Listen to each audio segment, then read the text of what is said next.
প্রিয় দর্শক, আসসালামু আলাইকুম। শিমুল টেক এক্সপার্ট চ্যানেলের পক্ষ থেকে আপনাকে স্বাগতম। যারা একদম নতুন ইউটিউবে আসেন তারা জানেন না কিভাবে ইউটিউব চ্যানেলের জন্য প্লেলিস্ট তৈরি করবেন।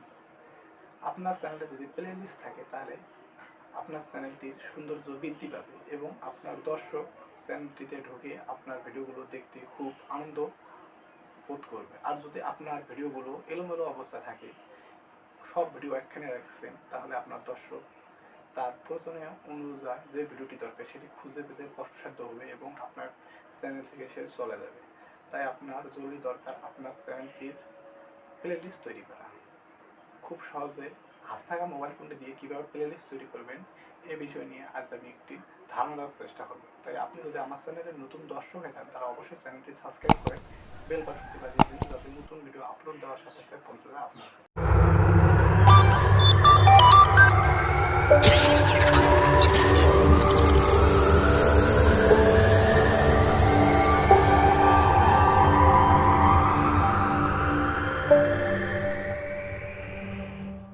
আপনি চাইলে ক্রোম দিয়েও করতে পারেন এবং অন্য কোনো ব্রাউজার দিয়েও করতে পারেন।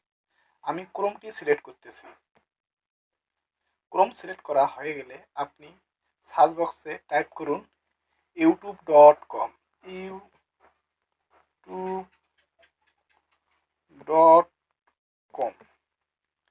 youtube.com সার্চ করুন। সার্চ করার সাথে সাথে আপনার সামনে এরকম ইন্টারফেস শো করবে।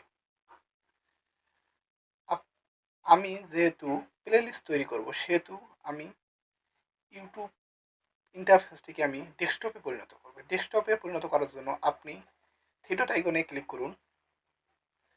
থ্রি ডট আইকনে ক্লিক করার পর আপনি নিচে দেখতে পারবেন ডেস্কটপ সাইট, এটিকে টিকমার্ক করুন। টিকমার্ক করার সাথে সাথে আমাদের ইউটিউবের যে ইন্টারফেসটি আছে সেটি ডেস্কটপে পরিণত হয়ে গেছে। এখন আপনি চাইলে খুব সহজে প্লেলিস্ট তৈরি করতে পারেন। প্লেলিস্ট তৈরি করার জন্য আপনি যে চ্যানেলটির প্লেলিস্ট তৈরি করবেন সেই চ্যানেলটি আপনার ইউটিউবে লগ ইন থাকতে হবে।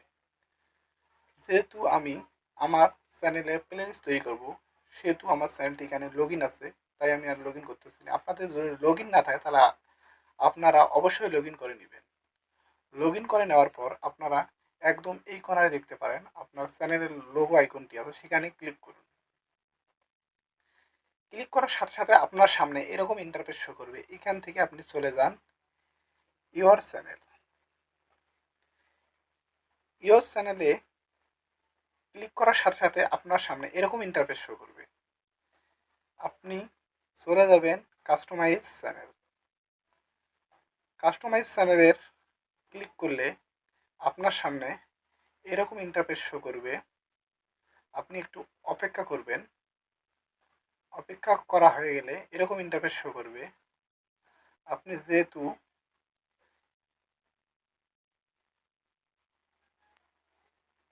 প্লেলিস্ট তৈরি করবেন সেহেতু আপনি এই যে প্লেলিস্ট আইকনটি দেখতে পাচ্ছেন, এই আইকনে ক্লিক করুন। ক্লিক করার সাথে সাথে আপনার সামনে এরকম ইন্টারফেস শো করবে। আপনি এই কর্নারে দেখতে পারেন নিউ প্লেলিস্ট। যেহেতু আপনি নতুন প্লেলিস্ট তৈরি করবেন সেহেতু আপনি নিউ প্লেলিস্টে ক্লিক করুন। নিউ প্লেলিস্টে ক্লিক করার সাথে সাথে আপনার সামনে এরকম ইন্টারফেস শো করবে অ্যাড টাইটেল। আপনি যে প্লেলিস্টটি তৈরি করবেন সে প্লেলিস্টটি কী নামে তৈরি করবেন। আপনি যদি চান আপনার প্লেলিস্টের নাম দিতে চান Bangla blog, Bangla blog suppose এটাই আপনার টাইটেল অথবা প্লেলিস্টের নাম। এটা যখন লেখা হয়ে যাবে তখন এই দিকে দেখুন ক্রিয়েট নামে একটি অপশন আছে, আপনি ক্রিয়েটে ক্লিক করুন। ক্রিয়েটে ক্লিক করার সাথে সাথে আপনার প্লেলিস্টটি তৈরি হয়ে গেছে। আপনি যদি এখন চান এই প্লেলিস্টে ভিডিও রাখবেন, তখন আপনি কী করতে পারেন, যখন আপনি ভিডিওটি আপলোড দিবেন তখন অবশ্যই ভিডিও আপলোড দেওয়ার সময় আপনাদের কাছে পারমিশন চাবে আপনি কোন প্লে লিস্টের মাধ্যমে ভিডিওটি আপলোড দেবেন। আপনার যদি বাংলা ব্লগ ভিডিও আপলোড দেন তাহলে অবশ্যই এই বাংলা ব্লগ সিলেক্ট করে আপলোড দেবেন, তাহলে অবশ্যই আপনার ভিডিওটি বাংলা ব্লগে অ্যাড হয়ে যাবে। এভাবে আপনি খুব সহজে প্লে লিস্ট তৈরি করতে পারেন।